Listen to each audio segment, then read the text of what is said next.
bom dia a todos. A gente tem gente aqui presente, gente online. Eu sou a Letícia, estou com o Dr. Fernando aqui. A gente está na Dental Kramer Experience. Quero aproveitar e agradecer a Volson por organizar essa palestra, né?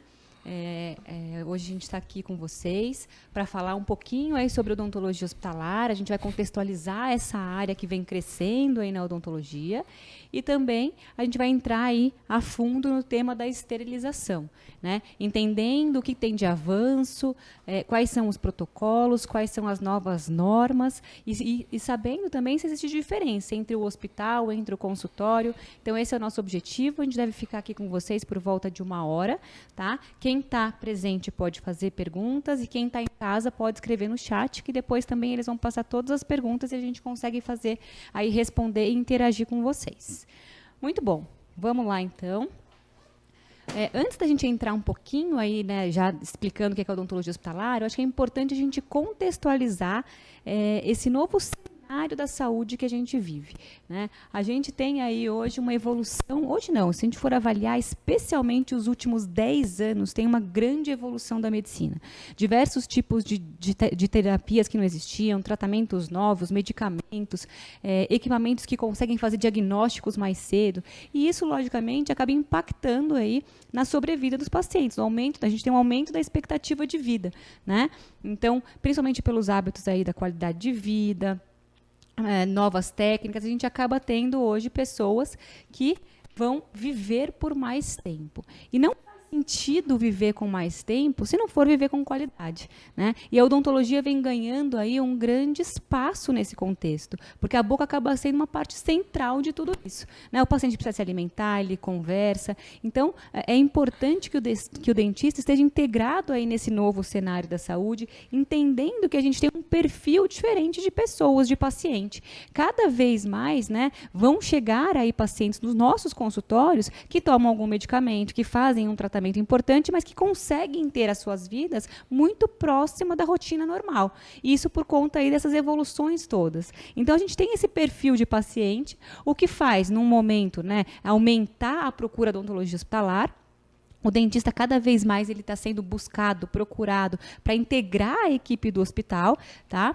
E isso acontece, primeiro, porque os pacientes que estão internando, né, são pacientes muito mais complexos. A Secretaria de Saúde aqui de São Paulo, ela vai fazendo estudos a cada 10 anos para entender qual é o perfil do paciente que chega dentro do hospital.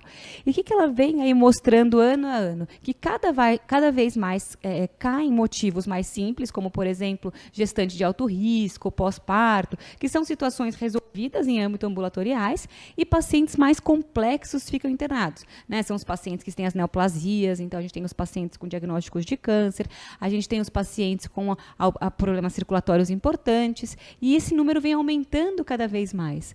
Nesse cenário, o que a gente observa para esse paciente complexo? Uma condição bucal comprometida, se esse paciente tiver foco de infecção em boca, se ele tiver uma doença, se ele tiver cáries extensas, toda essa questão, essa saúde bucal inadequada, realmente vai agravar o quadro do paciente, vai dificultar a recuperação desse paciente. Além disso, a gente começa a observar hoje que existem alterações em boca que vão doenças sistêmicas, né? E muitos desses tratamentos, inclusive esses novos tratamentos aí propostos para esses pacientes, a gente percebe que gera efeitos colaterais importantes em boca. E é o dentista que vai controlar todo esse cenário, né? Por isso, então, que vem crescendo essa fala da odontologia hospitalar, essa necessidade de ter um dentista que olhe para essas alterações sistêmicas, que saiba manejar esse paciente. Mas, como eu falei para vocês, na verdade, isso acontece, né, dentro dos hospitais, então a gente começa a ter grandes serviços, a gente tem um serviço grande no Einstein e diversos outros hospitais já começam a incorporar os dentistas na unidade de terapia intensiva, na oncologia, para transplante de órgãos. Então, é o dentista mais presente, olhando para esse perfil de disso, é um dentista que precisa estar capacitado para atender esses pacientes que vão chegar no consultório, né? Às vezes um paciente que está numa fila, por exemplo, para fazer um transplante de rim, vai ficar 20 anos naquela fila. E não tem como ele ficar sem ter um acompanhamento odontológico. E às vezes as pessoas falam, isso eu não posso fazer. A gente está até como implantodontista aqui na plateia. Não posso fazer um implante num paciente que está na fila para fazer um transplante de rim. Pode ou não pode? Será que pode ou não? Né? A gente conhecer essas particularidades. O dentista precisa cada vez mais ter esse olhar, porque esses pacientes, às vezes um próprio paciente que está fazendo quimioterapia, muitas vezes ele não precisa internar, né? Ele segue aí num tratamento ambulatorial e precisa fazer o seu tratamento. Lógico que vão ter situações, vai ter que ter um olhar diferente, a gente tem que ter alguns cuidados diferentes, mas não tem como não fazer o tratamento nesse grupo de pacientes. Tá? Então, a odontologia hospitalar, que a gente fala hoje, né? Aqui vocês estão vendo um manual, a gente escreveu esse manual para a Secretaria de Saúde aqui do Estado de São Paulo, e um grupo aí de pessoas que trabalham na área, a gente acabou definindo aqui que é um conjunto de ações preventivas, diagnósticas, terapêuticas e paliativas em saúde bucal, executadas no ambiente hospitalar, em consonância aí com e inseridas num contexto multidisciplinar. Então, isso é uma definição, né, que a gente usa bastante aí de odontologia hospitalar, que é onde o dentista vai ter qual o papel do dentista nesse contexto. Né? Uma coisa que é muito importante é o que a gente está falando, precisa minimizar risco de infecção para esse paciente. Tá? Então, em geral, né, os pacientes podem ter qualquer foco em cavidade oral tem uma possibilidade de disseminar, nesse grupo vai ser maior ainda. A gente precisa colaborar para diagnóstico de doenças sistêmicas e orais. Então, vão ter infecções oportunistas em cavidade oral e vão ter alterações nos tecidos que vão indicar que há uma questão aí no fígado, no pâncreas. A gente precisa estar atento e treinar esse olhar. Nosso objetivo é melhorar a qualidade de vida desse paciente. Né? Ele está num tratamento, é o que a gente estava falando, a boca é a parte central. Se ele não se alimentar pela boca, se ele estiver cheio de ferida na boca, não consegue fazer a fisiorrespiratória, não consegue conversar, então ele vai aí perdendo um pouco o sentido, né, da vida. Proporcionar um atendimento completo e integrado. Hoje a gente vive um momento na saúde, né, em que as discussões todas são para a questão da integralidade, né, da importância da comunicação dos profissionais. Embora a gente tenha vários especialistas em diversas áreas, de diversas profissões dentro da área da saúde, a gente precisa que esses profissionais se conversem. Né? A gente precisa entender que o corpo ele é único, está totalmente conectado e qualquer manejo em qualquer região acaba tendo um impacto importante. E os profissionais precisam estar em sintonia. Tá? E outra coisa interessante é que na hora que a gente insere o dentista nesse contexto, a gente consegue reduzir uma série de morbidades, fazer diagnósticos que antes eram feitos tardiamente, e isso inclusive tem impacto nos custos. Né? Os custos na saúde hoje é um grande problema, porque a necessidade do paciente é ilimitada, mas o recurso ele é único, ele é limitado. Né? Então, quanto mais a gente conseguir entender o que é custo-benefício, né? É lógico, sempre pensando na qualidade de vida do paciente, no melhor resposta para o tratamento, no melhor resultado desse tratamento, mas importante também entender que se a gente consegue evitar determinados efeitos colaterais, por exemplo, um paciente que vai para uma cirurgia cardíaca, se ele não faz uma adequação de meio, de bucal, ele pode ter um alto risco de ter uma endocardite depois. Quanto custa tratar uma endocardite? Sendo que pode, inclusive, levar esse paciente ao óbito. Né? Então, a gente consegue racionalizar, usar melhor os recursos. E tem estudos também que já mostram que a inserção do dentista vai alterar o desfecho do tratamento. A gente fez uma pesquisa no Einstein agora, a gente publicou esse artigo em 2021, em que a gente fez uma retrospectiva dos últimos 15 anos de atendimentos aos pacientes de transplante de medula óssea, que a nossa equipe realizou. A gente faz todo um protocolo de acompanhamento desse paciente, o laser para prevenção da mucosite, que é um efeito específico da quimioterapia. E o que a gente mostrou? Né? Não só vai ter um impacto na qualidade de vida, na redução dos custos do tratamento, mas a gente observou que aqueles pacientes que ficaram com uma mucosite mais controlada, e isso aconteceu graças ao protocolo do dentista, tiveram uma sobrevida maior. Ou seja, o dentista consegue impactar também no desfecho do tratamento. A gente pode colaborar para que isso aconteça de forma aí melhor para o paciente. Tá? Então, o dentista da odontologia hospitalar, em geral, é um dentista que vai realizar uma clínica geral. Ele pode ter várias especialidades. Então, na nossa equipe, a gente tem especialista em pacientes especiais, especialista em periodontia, especialista em implante, especialista em prótese. Né? Mas é importante ter uma habilitação, um treinamento para poder atuar aí, especialmente no âmbito hospitalar. Né? Porque precisa conhecer muito aqui a linguagem médica, esse fluxo do paciente dentro do hospital, entender bastante de exames complementares, né? Saber evoluir e entender um prontuário médico, que é onde a gente também faz a nossa evolução. Tá? tá? Não é um profissional que vai sobrepor ao bucomaxilo. Muitos dentistas, na hora que pensam em hospital, pensam no dentista bucomaxilo, que é também um profissional que está lá no dia a dia do hospital. Porém, né, tem uma atividade diferente do dentista que está habilitado na odontologia hospitalar. O buco pode estar habilitado também em odontologia hospitalar, mas, em geral, ele vai ter um foco maior aí em grandes cirurgias. Se um paciente chegar, por exemplo, e acabar tomando um tiro na face, uma cirurgia, um acidente de carro, né? Então, todas essas cirurgias aí maiores vai ser, de fato, o papel do bucomaxilo. E o dentista que está habilitado na odontologia hospitalar, ele vai fazer uma clínica geral, né? E vai ter um olhar aí para entender como que está essa condição bucal desse paciente, essa condição bucal está agravando, dificultando a recuperação desse paciente, que tratamento que ele está realizando, existe possibilidade de gerar efeito colateral em boca? Como que a gente vai estabelecer um protocolo para prevenir esses efeitos? Então, são duas áreas diferentes, né, que não se sobrepõem, que muitas vezes podem, inclusive, trabalhar juntas.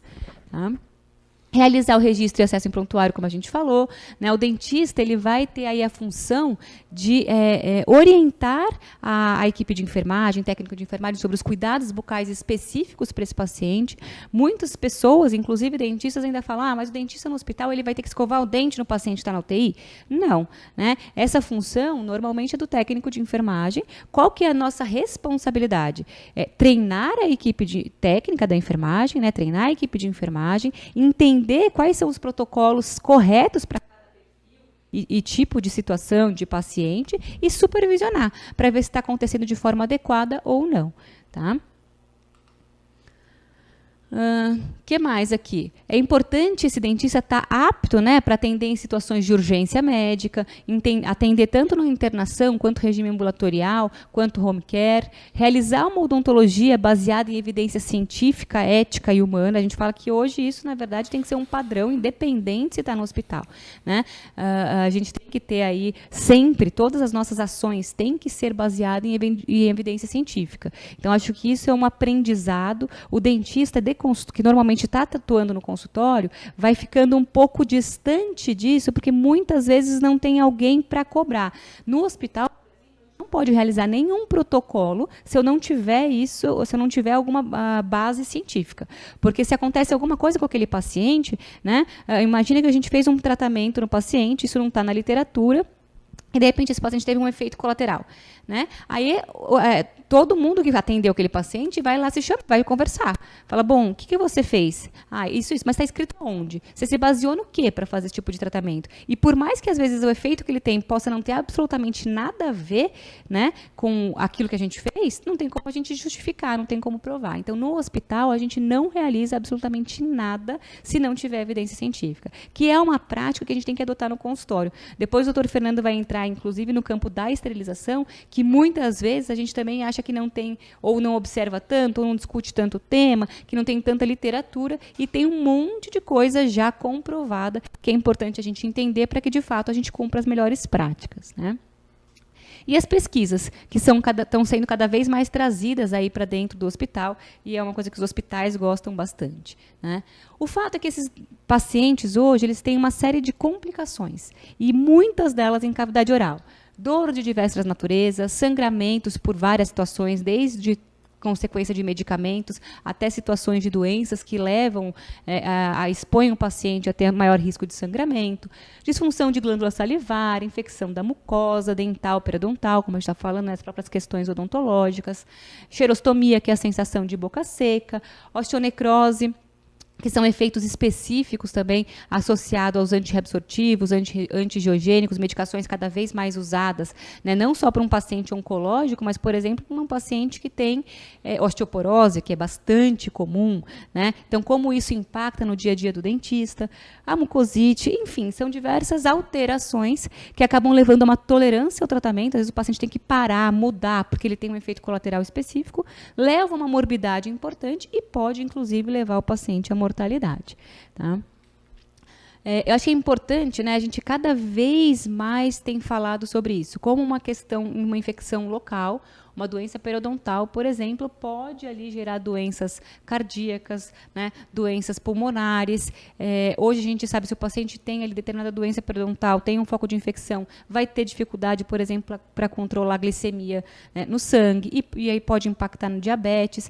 A gente cada vez mais tem estudos saindo agora, provavelmente doença periodontal como um dos gatilhos aí de certas demências, né? Então a gente tem cada vez mais na literatura, e isso especialmente nos últimos 5 anos, mostrando essa relação direta, que a boca impacta no corpo, o corpo impacta na boca, né?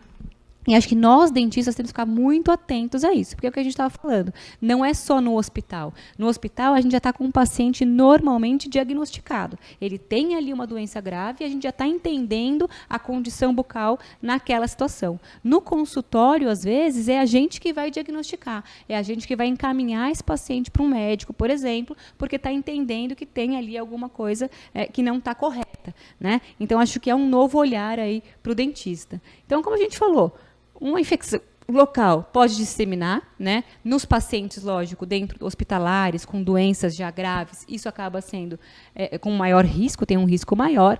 A gente tem que entender, né, que a infecção sistêmica, às vezes eu tenho um micro-organismo que está no intestino, por exemplo, e se eu tenho uma condição bucal inadequada, às vezes eu estou com uma restauração que não está adaptada, tenho ali, né, uma coroa que, enfim, não está também adequada, isso pode ser um sítio para esse micro-organismo que está ali no intestino se alojar ali e desenvolver uma infecção importante, difícil de debelar, que pode levar esse paciente ao óbito. Então a gente tem que ficar atento, não só que a condição bucal pode gerar isso, mas entender que uma condição bucal também pode ser sítio, se ela não estiver adequada, para instalação desses micro-organismos. E as doenças, tanto a cárie quanto a doença periodontal, vão se comportar diferente nesse grupo de pacientes. Por isso a importância de eu entender, se é um paciente que tem um câncer e está em tratamento e faz uma quimioterapia, por exemplo, né, ele vai ter alterações na microbiota dele. Então, as bactérias que ele vai normalmente não vão ser as mesmas, a diversidade normalmente diminui, prevalecem bactérias patogênicas, a saliva muda na quantidade e na qualidade, e tudo isso acaba fazendo com que esse paciente tenha um comportamento diferente das doenças odontológicas. E aí a importância da gente estar atento e fazer o tratamento adequado. Muito bem. Então, o que a gente fala na odontologia hospitalar e para esse grupo de pacientes é que a gente precisa, sim, fazer intervenção. Só que, como a gente falou, são intervenções, né, no momento adequado. Eu preciso ter um conhecimento prévio da doença e da terapia que esse paciente vai realizar, para daí a gente estabelecer o nosso protocolo. Eu vou ter que fazer isso antes daquela medicação, ele vai começar um bifosfonato, né? Então eu tenho que avaliar, já preciso fazer extração, vou ter que fazer implante, é diferente o bifosfonato do denosumab, como que eu manejo tudo isso? Então os dentistas precisam entender aí esses protocolos para onde quer que ele esteja, no hospital ou no consultório, ele conseguir promover aí essa odontologia mais completa. Dentro do hospital, quais são os procedimentos odontológicos mais frequentes, né? Primeiro, estou falando para vocês, é o controle do biofilme. É nossa função. A gente não vai realizar a higiene oral, mas a gente precisa treinar a enfermagem. Se o paciente está contactuante, se ele está ali conversando e ele é o responsável pela higiene dele, a gente tem que orientar esse paciente. Tá? Muitas vezes o paciente está entubado e às vezes ele é entubado com dispositivos, então a gente precisa ali, às vezes, remover. Às vezes a gente chega no hospital e a enfermeira fala, eu estou tentando tirar essa prótese e não sai, é um protocolo. Né? Só que eles não foram treinados para isso, então eles não têm como muitas vezes estar entubado com uma prótese total em posição e eles não conseguiram entender que era uma prótese total e está fazendo a higiene em cima da prótese. Então a importância de um olhar de alguém treinado, que somos nós dentistas, para poder orientar e falar. Às vezes o paciente consegue fazer higiene oral própria, mas está num dia com bastante dor, está debilitado, e a hora que a gente tem que, olha, então deixa eu te ajudar, vou pegar, né? Mas esse controle aí do biofilme é importante. Quando está com umas crostas assim aderidas, não adianta deixar para a equipe de enfermagem. Ela não vai puxar, ela está aderido, ela não vai forçar, ela não foi treinada para essas situações. Então, às vezes, precisa de uma limpeza, de uma profilaxia profissional, para que depois isso dê continuidade. né? O foco de infecção, remover esse foco de infecção, entendendo se ele está de fato, esse foco de infecção está de fato impactando na doença, é uma das nossas grandes atividades do dia a dia, né? Quer seja para remover cárie, colocar algum material provisório, eventualmente um definitivo, quer seja para fazer extrações, raspagem, a gente precisa deixar esses pacientes com menor risco de infecção. E isso a gente faz à beira-leito hoje, né, tranquilamente, é possível fazer um atendimento excelente à beira-leito, com consultório portátil ou sem, tá? Consultórios mesmo, a gente tem um consultório, esse é nosso consultório lá dentro do Einstein, ou no centro cirúrgico. Então, a depender aí, né, do tipo da doença, do perfil do paciente, do que a gente vai fazer, a gente vai sempre ter esse olhar de remover do foco de infecção, que pode acontecer nos 3 ambientes. Tratamento de infecção oportunistas, quer seja aqui uma candidíase, aqui é uma outra infecção fúngica, uma zicomicose. Então, a gente tem que saber diagnosticar, entender se a gente vai precisar de algum tipo de exame complementar ou não, né? Outras lesões não infecciosas, aqui o paciente com uma plaqueta baixa e acaba tendo uma lesão por plaquetopenia, aqui uma xerostomia, uma sensação de boca seca junto com uma diminuição do fluxo salivar, uma hipossalivação importante, né, que é importante a gente dar um conforto para esse paciente, porque às vezes só de raspar a língua no dente pode provocar uma lesão de tão seca. Aqui é uma doença do enxerto contra-hospedeiro, uma doença muito específica de quem faz um transplante de medula óssea halogênica, né? Osteonecrose, a gente estava conversando agora há pouco, mucosite oral. Então, a gente tem uma série. Esses pacientes hoje acabam apresentando uma série de efeitos em cavidade oral e é papel aí do dentista diagnosticar e tratar. A prevenção vai estar sempre no nosso radar, né? Então, quer seja para a gente prevenir a mucosite no paciente que está internado, quer seja fazer diagnósticos, né? Aqui, na verdade, nesse caso, quando a gente olha, esse paciente ele chegou no consultório. Quando você olha esse paciente no consultório, obviamente, na sua cabeça já vem ali, ó, tem alguma coisa errada, né? É bastante gritante, mas tem situações que não são tão gritantes. Nesse caso, o paciente não tinha o diagnóstico, ele veio aí por conta da gengiva, tinha um sangramento espontâneo e, no fim, era uma leucemia, né? E aí a gente acabou encaminhando isso para um oncohemato. Nesse caso, também o paciente tinha um infiltrado leucêmico, né? Então, a gente vê aqui áreas mais edemanciadas, mas muito mais discreto. Então, essa é a grande dificuldade, porque é um paciente que vai procurar o dentista, porque está com sangramento espontâneo na gengiva. Às vezes, você olha, faz ali uma primeira raspagem, até percebe que é um sangramento um pouco diferente. O paciente retorna com a mesma queixa, você percebe que o controle de biofilme está adequado, não justifica esse sangramento. É a hora que a gente fala, olha, vamos fazer uma biópsia aqui, ou vamos já pedir um hemograma, ou encaminhar, né, pede um hemograma, encaminhar para um hemato, e a gente consegue fazer o diagnóstico da leucemia. Muito bem. E a diferença aí para o consultório odontológico? Até eu tive uma experiência com essa, eu estou muitos anos, há 18 anos, na verdade, muito focada na área de odontologia hospitalar, né?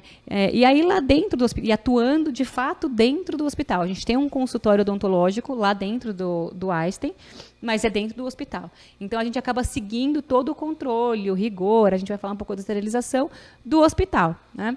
E a gente foi agora, o Einstein tem uma área grande de ensino, além da assistência, da pesquisa. Há muitos anos o Einstein vem aí investindo no ensino, a gente tem a pós-graduação de odontologia hospitalar desde 2015, tem mais de 7 mil alunos na pós-graduação do Einstein em geral, entre médicos, enfermeiros, dentistas, enfim, fisioterapeuta. E o ensino foi crescendo muito, a graduação de enfermagem tem mais de 30 anos, e há 9 anos o Einstein montou a graduação de medicina, né? E foi uma graduação totalmente diferente, com um outro olhar. O Einstein acabou olhando para o mercado, entendendo que o perfil do médico precisava mudar, que não dava para ser só técnico, científico, mas que precisava trabalhar habilidades socioemocionais, tomada de decisão, uma série de um conjunto aí de informações. Isso deu muito certo, e aí inspirou montar outras graduações. Então, hoje a gente tem a graduação de fisioterapia, administração, engenharia biomédica, e esse ano a gente começou a graduação de odontologia.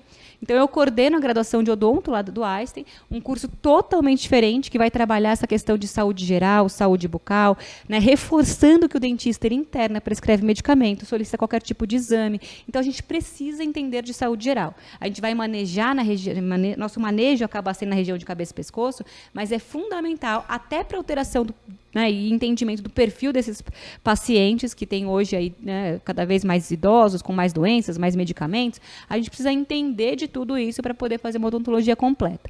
E a gente foi montar uma graduação de odonto. Quando a gente montou a graduação do odonto, a gente montou a nossa clínica odontológica. E aí uma clínica fica na unidade de Vila Mariana, não é dentro lá do Morumbi a clínica, né? E a hora que a gente foi montar a clínica, a gente começou a fazer uma série de discussões, especialmente aí em vários níveis, e um ponto importante era com relação à esterilização, ao controle de infecção, né, hospitalar, que a gente tem toda uma área dentro do hospital, e como que a gente ia fazer, então, nossa CME. Né, nossa central de esterilização lá dentro da clínica.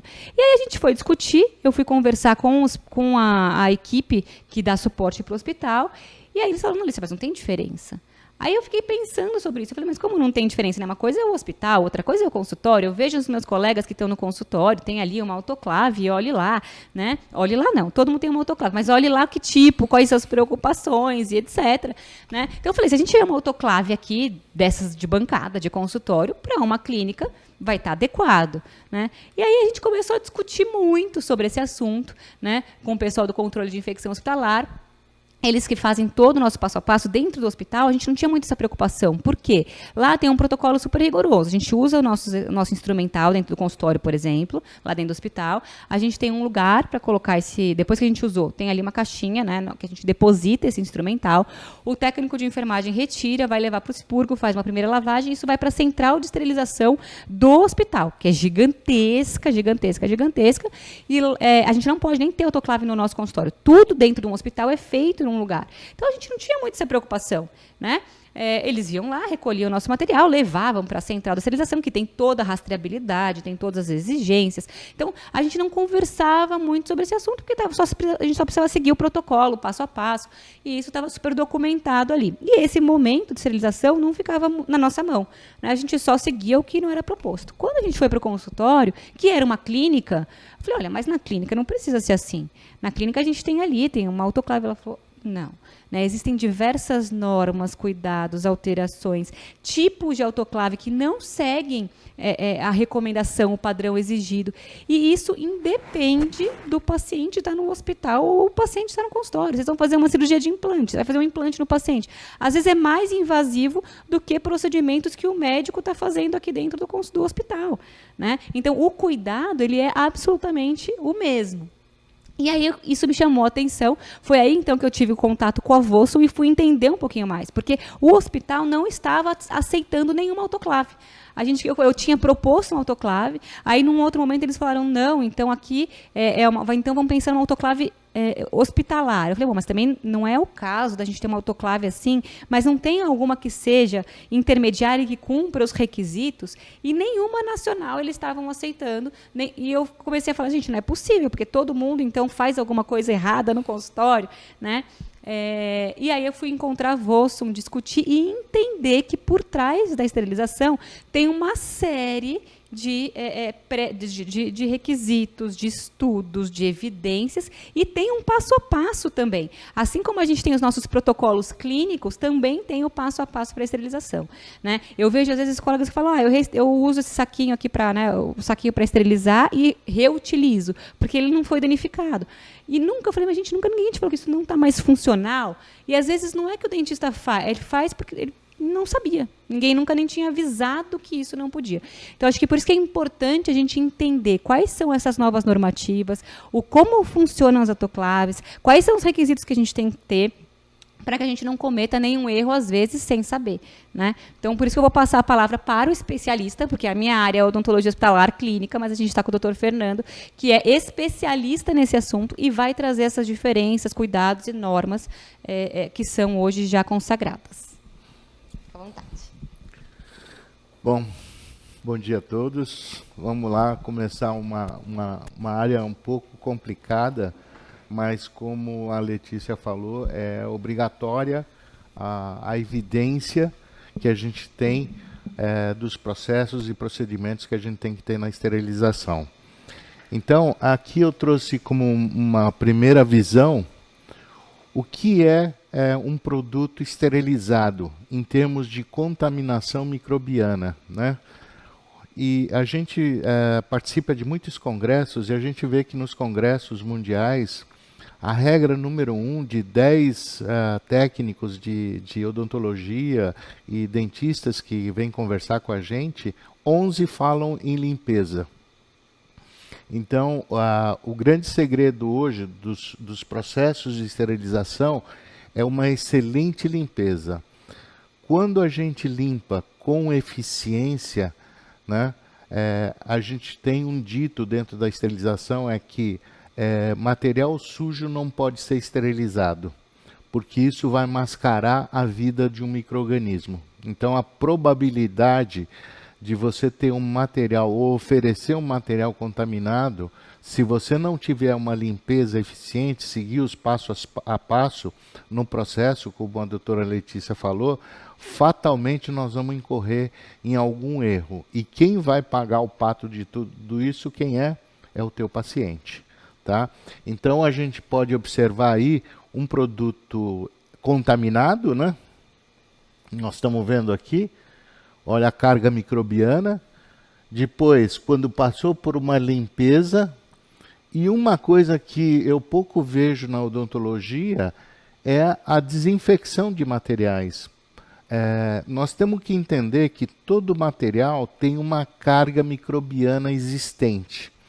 Tá? Isso é, inclusive, feito por norma, né? Existe uma norma mundial da ISO, né? Que fala, que é a norma ISO 11.139, que fala sobre carga microbiana inicial.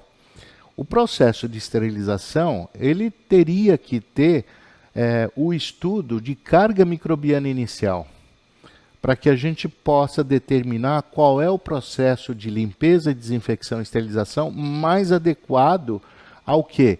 Ao que a gente tem de contaminação. Porque nem toda contaminação uma é igual a outra. Né? A doutora Letícia expôs com grande sabedoria aí todas as doenças prováveis que podem ocorrer, e cada um tem um micro-organismo diferente, uma bactéria diferente ou algo diferente, que interfere na carga microbiana. Então, o importante, na área hospitalar, por exemplo, vou dar uma ideia para vocês, existem hoje placas de Petri, né, que são aquelas de laboratório, que a gente espalha dentro da central e dentro do centro cirúrgico, deixa 6 horas e depois capta de novo e reconhece o quê? Qual é a família dos micro-organismos que está residente naquele ambiente, que é o conhecimento que nós vamos ter sobre carga microbiana. Então, o que vai contaminar, qual a probabilidade de contaminação desse material? É com esta família. E aí nós vamos atacar e ser muito mais eficientes no processo de esterilização, com a maior eficácia possível no processo.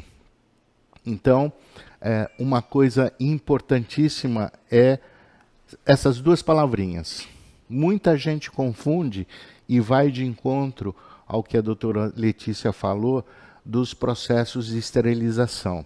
Infelizmente, aqui no Brasil, e isso já vem de longa data, nós temos 3 tipos de esterilização para odontologia e para pequenas autoclaves abaixo de 60 litros. Essa norma ela foi publicada em 2003 no Brasil e pouca gente conhece, que é a norma para pequenas autoclaves abaixo de 60 litros. E aonde fala o que é estéril e o que é esterilizado. Estéril é um produto que é livre de micro-organismos viáveis. Isso é considerado estéril. Como a gente determina a esterilidade de um material? Somente com estudos de laboratório. Então, se a gente tem essa possibilidade, o mais importante é fazer o quê? É fazer o procedimento extremamente correto, porque se nós nos erramos num pequeno detalhe, quem vai pagar isso vai ser o teu paciente com uma infecção braba. E esterilizado significa um material que passou por um processo de destruição de micro-organismos, porém não há efetividade completa, tanto é que os indicadores biológicos que a gente usa, eles falam que a gente tem que ter uma concentração inicial, uma carga microbiana inicial de 10 a sexta, ou seja, 1 milhão de esporos de Geobacillus stereothermophilus, que são os indicadores, que é o micro-organismo mais resistente ao calor, e após a esterilização, esse indicador tem que demonstrar uma carga microbiana inativada de 10 a menos 6, ou seja, em uma concentração inicial de 1 milhão de esporos, eu tenho que ter menor que 1 após a esterilização. Mas cuidado com essa informação. Menor que 1 não é 0. Tá? Se eu der um meio de cultura ideal depois da esterilização para qualquer micro-organismo, ele vai se desenvolver. E a lei do micro-organismo é muito simples. Ele vai vir, a próxima família vai vir mais resistente à que foi atacada anteriormente. É por isso que hoje a gente fala muito de resistência microbiana, que nós temos superbactérias, né? Enfim, um monte de resistências microbianas em função do quê? A não haver um processo de limpeza e desinfecção corretamente, a esterilização pode mascarar. Vou dar um exemplo. Você está lavando o teu instrumental e deixou uma gota de sabão. Essa gota de sabão vai criar o que a gente chama de biofilme. Por baixo do biofilme se começa uma procriação de novas famílias de micro-organismos. E isso eclode aonde? Quando você tem contato desse seu instrumento com a mucosa de um paciente. E aí ele estoura e infecção dada. É isso que ocorre. Tá? Então a palavra esterilizado de estéreo são completamente diferentes. A doutora Letícia falou muito de conceitos de central de materiais e esterilização, e na realidade eu fiz uma arte aí, que é o caminho que a gente deve seguir em relação ao que é o entendimento de uma central de materiais esterilizado dentro de um consultório, dentro de um hospital, seja onde for, nós temos que seguir essa metodologia, que é, primeiro, a recepção do material, né? O ideal seria receber esse material como a gente recebe no hospital, já pré-limpo, ou seja, dentro de no máximo 2 horas após o uso desse material, ele ser ou colocado em água fria ou colocado num banho com detergente enzimático, que é para acelerar a degradação do micro-organismo, e aí sim vai facilitar o quê? O processo de limpeza. Tudo isso em função de redução de carga microbiana. Então, a recepção desse material já iniciamos por aí. A limpeza tem que ser efetiva, mas porque nós não podemos fazer o quê? A validação ou a qualificação da limpeza, porque ela é manual. E a mão humana é a que comete mais erros, porque ela não tem uma repetibilidade conhecida. Hoje, briguei com meu marido, limpo de uma forma. Amanheci bem com meu marido, a limpeza é mais outra coisa. Então, a força humana, a repetibilidade, é quase uma coisa impossível de se fazer. Porém, a gente pode ter procedimentos que indiquem o quê? O bom funcionamento da central de materiais. Então, a limpeza é fundamental. Depois da limpeza, nós temos o processo de desinfecção. O que é a desinfecção? É a redução ainda mais da carga microbiana, que ela pode ser feita quimicamente ou por temperatura, né? A gente sabe que até 100 graus, 91 graus, eu consigo redução de carga microbiana de 2, 3 logs, né? Isso depende muito da temperatura que a gente aplica e qual o detergente e o tempo desse processo. Por isso que hoje, na odontologia, é extremamente recomendado se utilizar lavadoras ultrassônicas com temperatura. Por quê? Porque os detergentes avançados que limpam o material médico são detergentes ou alcalinos,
Beleza, obrigado, querido. Bom, então continuando ainda em conceitos, vocês vão ver que muita coisa que a gente conversa, fala, são conceitos. Na área de esterilização, se nós não tivermos conceitos de bons procedimentos, nós vamos errar no nosso processo. Nem tudo está descrito ou é uma lei. Né? Muita gente pergunta, onde está escrito isso, Fernando? Não está escrito. Né? Não está escrito, são conceitos. Quem fala para você chegar no hospital ou no consultório odontológico e lavar a mão em primeiro plano? Ninguém fala, mas é um conceito que você tem que ter de limpeza, de desinfecção da tua mão, porque você não sabe onde você pegou. Você pegou o ônibus, pegou em dinheiro, que é uma coisa absurda de contaminação, e depois vai pegar num instrumental estéril sem lavar a mão, sem ter um procedimento correto. Então, a limpeza num processo é fundamental. Erramos na limpeza, erramos no todo o processo. Depois vem a segunda etapa, que é o preparo desse material, né? Como nós vamos colocar embalagens. E hoje a gente não fala mais embalagens, são sistemas de barreira estéril. Existe uma norma, que é a norma 11607-1, que fala sobre sistemas de barreira estéril da ABNT, né? O que ela fala? Que eu tenho que ter uma embalagem que proteja a esterilidade do material e uma segunda embalagem que vai proteger a primeira de qualquer evento adverso. Isso nós chamamos de sistema de barreira estéril, né? E eu vejo isso muito pouco sendo usado no Brasil.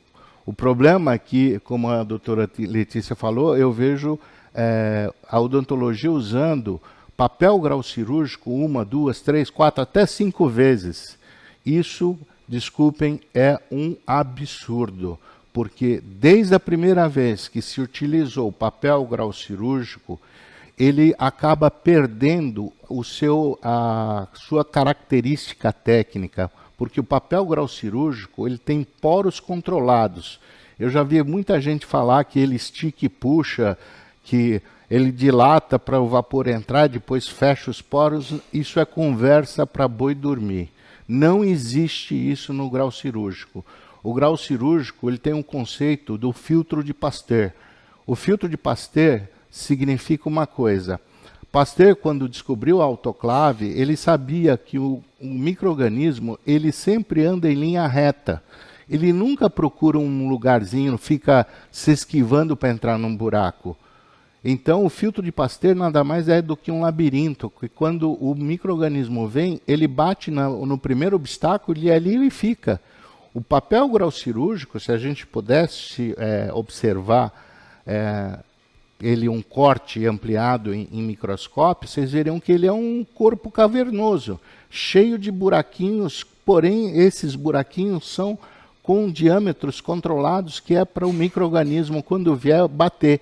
Então se cria um labirinto lá dentro, com essas cavernas, onde no primeiro momento o micro-organismo bate aqui e fica. Se um segundo passar, ele vai bater na segunda barreira. Então, normalmente, um grau cirúrgico são feitas de várias camadas de papel, que a gente não vê, que é justamente para criar o filtro de Pasteur, que é um labirinto onde o micro-organismo se deposita. Só que ele perde um pouco das características mecânicas do papel, por isso que vocês veem que o papel fica duro e seco, e ele já não tem mais a probabilidade, num segundo processo de esterilização, de funcionar, e corremos o risco de material contaminado, tá? Porque ele perdeu a sua característica técnica no primeiro processo, e ele é feito para isso, né? Eu tenho visto papel importado de péssima qualidade, ou até papel craft, que é proibido na esterilização. Por quê? Porque ele tem amido na composição química. E amido com água quente, num lugar escuro, é o meio de cultura que existe de melhor para o desenvolvimento de um micro-organismo. Então, não pode.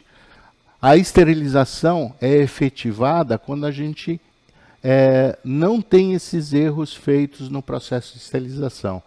E isso vai levar de armazenagem segura. Se eu tiver um bom processo de limpeza, uma boa desinfecção, preparo, esterilização e armazenamento, o meu material vai estar seguro por um prazo maior de validade. Tá?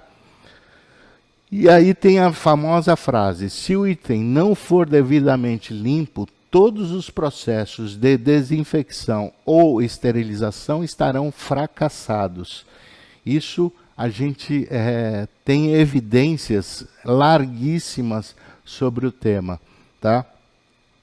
Já, inclusive, tem trabalhos de enfermagem demonstrando que o processo de limpeza é o processo até mais importante que o processo de esterilização. Por quê? Porque se não está limpo, eu não posso esterilizar. Tá? Então, a eficiência da limpeza, a gente usa muito o ciclo de Sinner como um instrumento para poder ensinar e mostrar a eficiência. E o ciclo de Sinner mostra para a gente 4 atitudes que a gente tem que ter, ideal para considerarmos o material com uma limpeza absoluta. Então, é uma combinação de uma ação química, um bom detergente enzimático ou alcalino, uma ação de temperatura, que dependendo do material, do detergente que você usa, você aplica uma temperatura, se é alcalino acima de 65 graus, se é enzimático acima de 50 graus. A ação física, que pode ser o próprio ultrassom ou a escovação ideal, com escovas com cerdas de nylon, tá? E isso tem que ser substituído ou colocado numa solução de hipoclorito para renovar e esterilizar a própria escova, né? E, pelo amor de Deus, não me usem escova de dente usada. Isso é proibido no processo, e é o que eu mais vejo, por incrível que pareça. A ação térmica, como nós falamos, da temperatura, e o tempo que se deixa. O tempo depende muito dos fabricantes de detergentes. Eles indicam o tempo ideal, que pode ser 3 minutos, 4 minutos, 5 minutos. Se não for com uma ação mecânica aliada, que é o ultrassom, se for só por imersão, nós temos tempos diferentes. Então, temos que entender o ciclo de Sinner e aplicar o ciclo dentro do nosso processo de limpeza. Tá? Depois nós temos as etapas de preparo. Uma etapa que eu também vejo a turma fugir muito é a inspeção visual com aumento do campo visual do material. Ou seja, eu tenho que ter uma lupa de aumento de campo visual de pelo menos 8 vezes para que a gente inspecione o instrumental. Porque nós temos incorrido em vários erros. Primeira coisa, nas articulações dos instrumentos, quando eu não lavo direito ou não enxago com uma água destilada ou água de osmose, a gente pega a água torneiral. A água torneiral pode vir com incrustações. Vou dar um exemplo. Por exemplo, você tem um prédio de 50 anos de idade. Naquele tempo, os prédios eram construídos com tubos de ferro.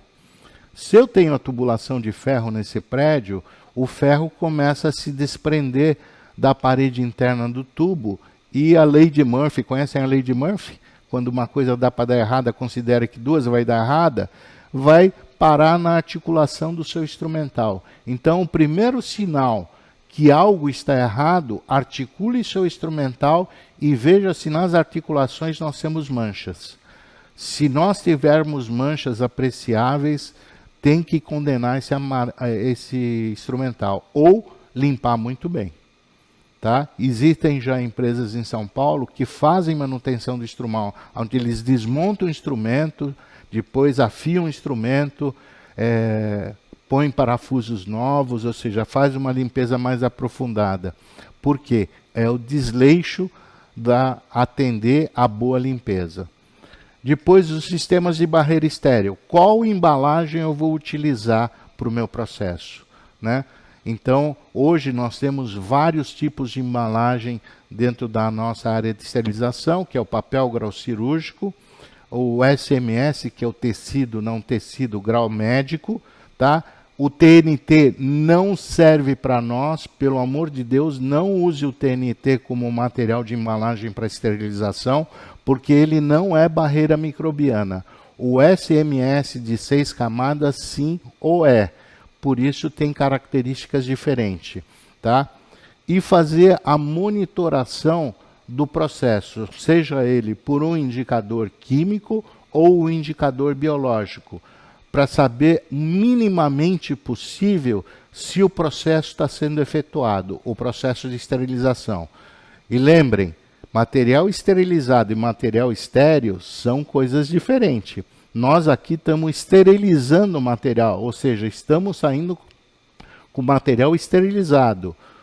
A estéril, nós só vamos ver isso dentro de um laboratório, com testes específicos. Depois, a selagem do material, outra coisa sumamente importante. Nós temos uma norma, a NBR, que é a norma brasileira ISO 11607-2, que fala sobre as seladoras, que eu tenho que ter uma selagem de pelo menos 8 milímetros de espessura, e ela tem que ser testada todo dia com testes específicos para ver se aguenta o processo de esterilização. Porque quando você tem processos corretos, a primeira coisa dentro de um processo de esterilização é criar vácuo, né, para retirar o ar. Lembrem, quando vocês têm uma autoclave e eu fecho a porta da autoclave, tem 100% de ar lá dentro. O ar é o melhor isolante térmico que existe na face da Terra. Se eu não retirar o ar do sistema, a pergunta é, como é que eu vou esterilizar? Por isso que a doutora Letícia falou bem dos erros que a gente tem nas autoclaves. Porque se a autoclave não faz pulsos de retirada de ar do sistema, como é que eu faço então para esterilizar? Vai criar bolhas de ar, porque a hora que o vapor começa a ser produzido, o vapor não se mistura com o ar, porque ele é um isolante. Alguém já quebrou uma garrafa térmica para ver o que isola o cafezinho quente do ar? É o ar. Ele é oco, é o ar que isola. Por quê? Porque ele é o melhor isolante térmico. Então, o princípio do processo é retirar o ar do sistema para ter uma boa penetrabilidade de vapor, o agente esterilizante. Se eu não fizer isso, fatalmente nós vamos incorrer. Por isso, eu já sei, vou dar em primeira mão para vocês, no Brasil foi aprovada a norma substituindo ou modernizando a NBR 11817, que são autoclaves pequenas abaixo de 60 litros, incluindo a classificação internacional, que é classe B, quando você tem 3 pulsos de vácuo e secagem sobre vácuo. O classe N, que é o que é fabricado no Brasil, que não tem vácuo e não tem secagem com vácuo. Então ele só aquece, esteriliza e joga fora o vapor. A pergunta é, como seca e como tira o ar? E o classe S, que faz um pulso de vácuo com qualquer sistema de vácuo e secagem sobre vácuo com qualquer sistema. E vale dizer a pena, tudo isso de porta fechada. Essa balela que tem que deixar 3 dedos de porta aberta, isso é conversa, porque você pode estar contaminando antes de retirar o material. Porque a hora que você abre a autoclave que não fez vácuo, ela tem pressão interior. E vocês acham que o material seca como? Chupando o ar. Isso é física. Então ela faz essa troca térmica com o ar. E se o ar do teu consultório estiver contaminado, a lei de Murphy vai te falar onde vai a contaminação. Certo? Então, carregar também a autoclave é um procedimento extremamente importante. O ideal seria carregar os envelopes de instrumentais de forma parada, porque isso ajuda o vácuo a secar mais eficientemente. Então, vocês veem na foto aí a forma de carregar correta. Inclusive, muita gente discute comigo porque eu provo que dessa forma, como você carrega a autoclave, ela cabe mais instrumentais do que da outra forma que você empilha material. E tem uma coisa, papel grau cirúrgico, que se não for papel e filme, o que acaba acontecendo, você puser filme com papel, o filme transpira e vai umidificar o papel. Resultado, a grande probabilidade de sair pacote molhado no sistema é muito grande. E pacote molhado para nós é pacote contaminado. Tá? quando não existe um controle absoluto do ar dentro do consultório, tá? Por isso que vocês veem muito consultório hoje utilizando ultrassom, outros sistemas de purificação de ar, que é justamente para não haver concentração de micro-organismos, tá? Aqui vocês têm já a classificação em primeiro plano do que vai aparecer na nova norma NBR 11817, que vai ser publicada pela ABNT logo logo, ela já foi aprovada, e eu acho que mais uns 15 dias já está saindo como norma, o que é classe B. Então vocês veem que o classe B ele tem 3 pulsos de vácuo para retirada do ar. O primeiro pulso retira em forma entre 60% e 70% do ar. O segundo vai retirar mais 60%, 70% do que sobrou. E o terceiro vai retirar mais 60%, 70% do que sobrou do segundo pulso de pré-vácuo. O resultado, se alguém quiser fazer isso, é conta matemática, nós vamos ter 0,97% de ar residual, ou seja, menos de 1%. Isso é matemática. E depois, se você tirou o ar e entrou com uma boa penetração de vapor, o que eu vou resultar? Em menos tempo de secagem. O processo é muito mais rápido. Por isso que hoje os europeus e os americanos só usam autoclaves na odontologia classe B, porque é um sistema que consome menos energia, mais seguro, mais eficiente e mais rápido. O classe N, como vocês veem aqui, na questão do equipamento Vosson, né, ele faz um pulso que antigamente, quando não existia bomba de vácuo, se enchia com pressão positiva a câmara e se retirava em seguida o ar. Isso causa um arraste de ar para fora da autoclave. Melhora? Melhora, mas não é o ideal. Por isso ele é classificado como N, neutro, né? B é bomba de vácuo. E o classe S, que é o simples, vamos chamar assim, ele tem um pulso de pré-vácuo e o vácuo, e não determina que seja por uma bomba de vácuo, e sim um sistema de vácuo. Tá ok? Isso é o que vai sair na norma. E a validade da esterilização? Isso aqui é um consultório odontológico europeu, sem dúvida. Infelizmente, nós não temos essa técnica no Brasil, mas vocês veem a precaução, tem luz ultravioleta. O que é? Para ter um ambiente mais estéril ainda, porque ele acaba matando micro-organismos. A gente sabe que lâmpadas UV não tem muita eficiência, porque ela pega só a superfície, a sombra ela não pega. Mas, mesmo assim, o processo aqui está esterilizando o ambiente, não a embalagem. Ele está tentando preservar o ambiente. E vocês veem como é o depósito, tudo aberto. Ó. A autoclave está aqui, os sistemas de barreiras estão aqui, né?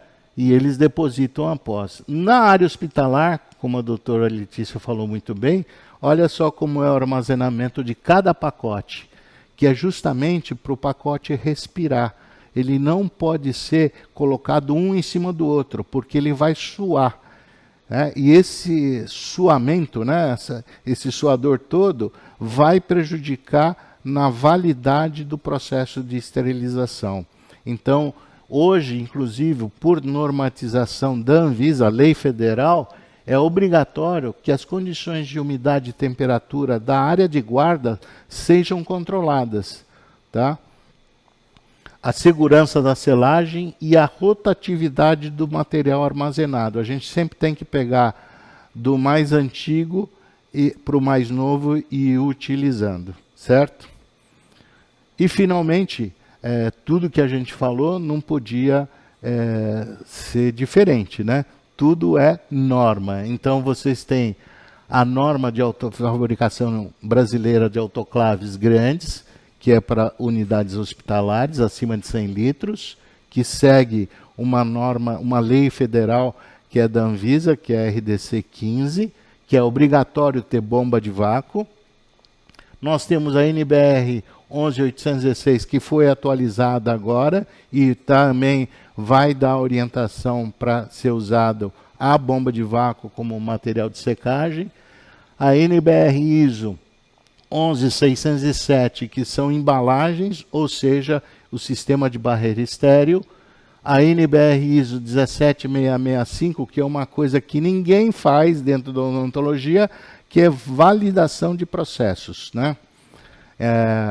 Para vocês imaginarem, eu estou fazendo um trabalho com o pessoal da Beautiful Hair. Nada a ver com odontologia, é beleza. São a turma de tatuadores, piercings e material de unha, essas coisas. Eles estão já fazendo o processo de validação. E tocam só a superfície do corpo humano, né? Não tocam o osso de um paciente. Já estão mais adiantados. Você vai hoje fazer um piercing na cidade de São Paulo, o cara está com uniformização de SMS. Usa a luva de procedimento e todo o material dele é esterilizado. E nós, na odontologia, o que fazemos? Entregamos a uma menina que não sabe, nunca viu, chega lá e começa você ensinar, tem que lavar. Aí pega uma escovinha usada de dentes e começa a limpeza. Não é isso, estamos errados. Temos que começar a ler normas, né? A norma é uma bíblia. Nós temos a RDC 15, que é muito requisitada pela odontologia para que seja também incluído na odontologia essa norma, né? A Anvisa está estudando isso. Para isso existem os livros de recomendações, como a doutora Dentes falou que o Einstein fez um ótimo trabalho, leiam, né? A ISO 11140, que é indicadores químicos que a gente tem que usar, são muito baratos hoje, de larga eficiência. A ST79, que é uma norma americana que fala também de esterilização e fala de pequenas autoclaves, os procedimentos, é uma norma que tem 600 páginas, para vocês imaginarem. Recomendações da Sociedade Brasileira de Enfermeiras e Centro Cirúrgico, né, que são práticas recomendadas e já estão na 8ª edição. E a ORN, que é a mesma coisa da SOBEC, que é a Organização de Enfermagem de Centro Cirúrgico nos Estados Unidos, que cria um guideline, né, uma recomendação dos processos de esterilização e desinfecção, muito bom. A área hospitalar usa muito como referências normativas o guideline da ORN.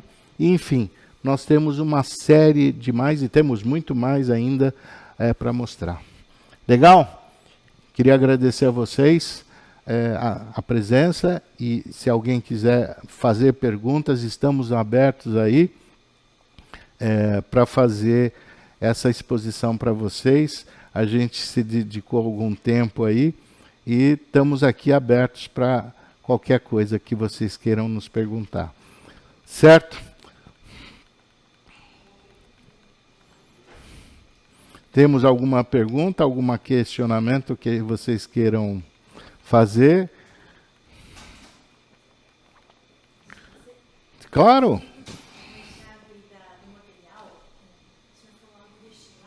Sim.